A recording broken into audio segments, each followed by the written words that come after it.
আজকে যদি আমিও মুখ্যমন্ত্রী হতাম, আমিও চাইতাম টাকা দিয়ে সবার মুখ বন্ধ করে দেওয়ার জন্য।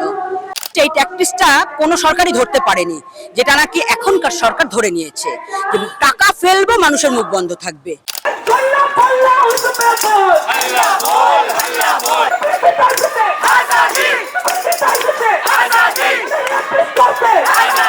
এবার ভোট যদি সঠিকভাবে হয় তাহলে কে জিতবে বলা মুশকিল। এতদিন আমরা রাস্তাতেই আছি, রাস্তাতেই থাকবো, প্রতিবাদে থাকবো এবং আসল কারণ বার করে বিচার আমরা ছিনিয়ে আনবো।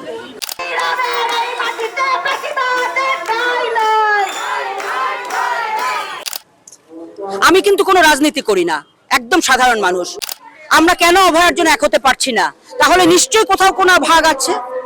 বিজেপি ভাবছে 26 আমার, সিপিএম ভাবছে 26 আমার, এসইউসিআই ভাবছে 26 আমার।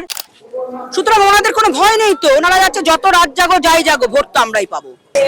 আচ্ছা, 1 বছর হয়ে গেল, এখনো রাজপথ দখল করে বিচারের দাবি করতে হচ্ছে, কি মনে হয়? বিচার পাওয়ার আশাতেই তো আমরা রাস্তায় এখনো রয়েছি এবং যতদিন না বিচার পাবো আমরা রাস্তাতেই থাকবো, প্রতিবাদেই থাকবো।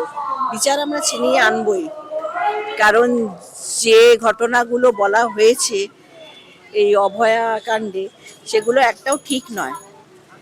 যার জন্য আমার মনে হচ্ছে যে এটার বিচার না পাওয়া পর্যন্ত আসল জিনিসটা তো পাওয়া যাচ্ছে না। বিচার আমরা ছিনিয়ে আনবই, আসল ঘটনা আমরা সবার মাঝে বার করে আনবো। প্রশাসন তো বলছে যে অপরাধী তাকে সাজা দিয়ে দেওয়া হয়ে গেছে, কিন্তু খুব সাধারণ বুদ্ধিতেও মানুষ বুঝতে পারে এটা একজন অপরাধীর কাজ নয়, একজনের দ্বারা এই কাজ কোনোদিনই সম্ভব নয়। সেই জন্যই আমরা আজকে আজ অব্দি 1 বছর হয়ে গেল আমরা রাস্তাতেই রয়েছি। যতদিন না এর আসল কারণটা বার করা যায় ততদিন আমরা রাস্তাতেই আছি, রাস্তাতেই থাকবো, প্রতিবাদে থাকবো এবং আসল কারণ বার করে বিচার আমরা ছিনিয়ে আনবো। যদি আমিও মুখ্যমন্ত্রী হতাম, আমিও চাইতাম টাকা দিয়ে সবার মুখ বন্ধ করে দেওয়ার জন্য। এবার এটা তো ঠিক কথা, অনেকেই খেতে পায় না, তাদের কাছে 1000 টাকাটা অনেক কিছু। অনেকেই পড়তে পারে না, তাদের কাছে ওই পড়ার টাকাটা নিয়ে তারপর সেটা দিয়ে রিক্সা কেনা বা তার বাবাদের সংসার চালানো, সেটাও অনেক কিছু। এই জিনিসটা, এই ট্যাকটিসটা কোনো সরকারই ধরতে পারেনি, যেটা নাকি এখনকার সরকার ধরে নিয়েছে, যে টাকা ফেলবো মানুষের মুখ বন্ধ থাকবে, কেউ কোনো কথা বলবে না।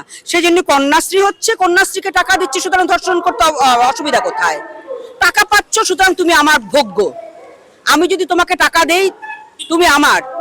সুতরাং আমি যখন টাকা ছড়াচ্ছি কন্যাদের কাছে, সব কন্যা আমার। আমার ছেলেরা তাদেরকে ধর্ষণ করবে, কার বলার কি আছে? উপনির্বাচন হলো, সেখানে টিএমসি জয়লাভ করলো এবং তামান্নার মতন 9 বছরের একটা শিশু মারা গেল, তারপরেও তো কোনো রকম বিচারের কোনো না। এটা কিন্তু উপনির্বাচনে যে যেখানে যেতে মোটামুটি সেটাই নিয়ম, সেটাই সেখানে হয়। যদি সেখানে বিজেপি জিততো, দেখতেন বিজেপি জিতবে। এবার ভোট যদি সঠিকভাবে হয় তাহলে কে জিতবে বলা মুশকিল। আপনি কি বলছেন, ভোট সঠিকভাবে হয় না?